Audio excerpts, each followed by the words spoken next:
নবী সাল্লাল্লাহু আলাইহি ওয়াসাল্লাম বলেছেন, তোমরা কি জানো সবচেয়ে বড় মিসকিনকে, দরিদ্র মানুষকে, মিসকিনকে? সাহাবীরা বলছেন, আমরা তো মনে করি যার সম্পদ কম সেই মিসকিন।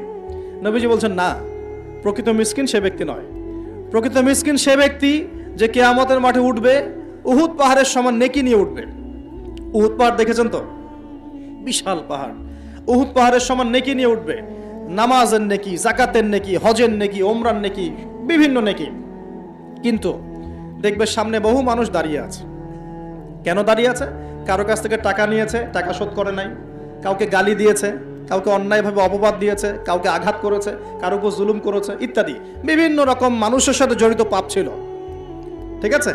কারো গীবত করেছে, কাউকে তহমত দিয়েছে, ইত্যাদি। এখন আল্লাহ পাক বলবেন, এই ব্যক্তির নেকির যে পাহাড় আছে, এখান থেকে নেকি নিয়ে ওদেরকে দিয়ে দাও। বলেন নাউজুবিল্লাহ। নেকি আস্তে আস্তে ট্রান্সফার হবে। এই যে আমরা যে ব্লুটুথ